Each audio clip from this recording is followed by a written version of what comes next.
ঝাড়ফুঁকের আড়ালে কিশোরীকে ধর্ষণের অভিযোগ উঠেছে কবিরাজের বিরুদ্ধে। আধুনিক যুগেও কুসংস্কার ও তথাকথিত কবিরাজি চিকিৎসার আড়ালে পটুয়াখালীতে সংগঠিত হয়েছে এই নৃশংস অপরাধ। এজাহার সূত্রে জানা যায়, ঝাড়ফুঁকের প্রলোভনে ভুক্তভোগী কিশোরীকে বাড়িতে আটকে রেখে টানা কয়েকদিন ধরে ধর্ষণ ও শারীরিক নির্যাতন করা হয়। ঘটনাটি প্রকাশ্যে আসার পর এলাকায় তীব্র ক্ষোভ ও প্রতিবাদের সৃষ্টি হয়। মেয়েটা আমার নিয়মিত ছাত্রী এবং খুবই ভদ্র মেয়ে।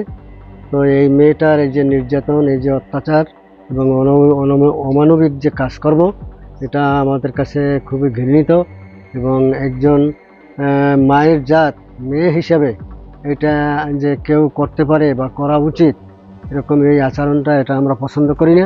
অসুস্থ মেয়েরে ধর্ষণ করছে নাকি, তারপর বরিশাল হসপিটালে ভর্তি ছিল, তারপর বাসায় নিয়ে আসছে।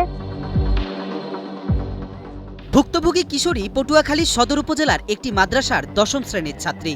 মামলার এজাহার ও পরিবারের অভিযোগ অনুযায়ী গত ১৩ আগস্ট ক্লাস চলাকালে অসুস্থ হয়ে পড়ার সুযোগ নেয় কবিরাজ মালেক বাদশার পরিবারের সদস্যরা। কবিরাজি চিকিৎসার কথা বলে তাকে বাড়িতে নিয়ে যাওয়া হয়। এরপর ঝাড়ফুঁকের নামে কয়েকদিন সেখানে আটকে রাখা হয়।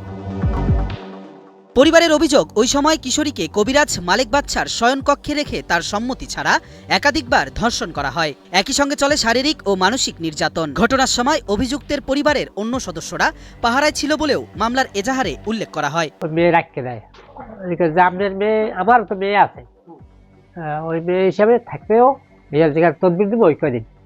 এইবার ওই তদবির রাখাকালীন ওই কয়দিন রাখছেন?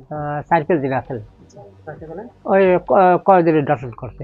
১৮ আগস্ট সকালে কিশোরীকে বাড়িতে পাঠানো হলেও ভয়, মানসিক চাপ ও সামাজিক লজ্জার কারণে সে দীর্ঘদিন কারো কাছে কিছু বলতে পারেনি। ঘটনার পর ৫ দিন স্বাভাবিকভাবে কথা বলতে পারছিল না বলেও জানিয়েছে পরিবার।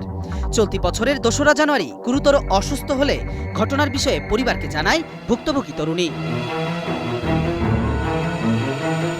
ঘটনা জানাজানির পরদিন পটুয়াখালী সদর থানায় নারী ও শিশু নির্যাতন দমন আইনে মামলা দায়ের করা হয়। মামলায় কবিরাজ মালেক বাদশা সহ ৪ জনের নাম উল্লেখ করা হয়েছে। পাশাপাশি অজ্ঞাতনামা আরও কয়েকজনকে আসামি করা হয়েছে।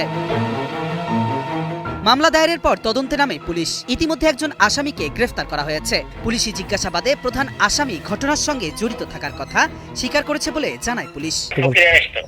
সব স্বীকার করেছে। হ্যাঁ, আরো 2 জন আছে মনে হয়, ওর স্ত্রী এবং কন্যাকে করেছিল, সেটা আমরা তদন্ত করে দেখতেছি যে ওরা কতটুকু জড়িত।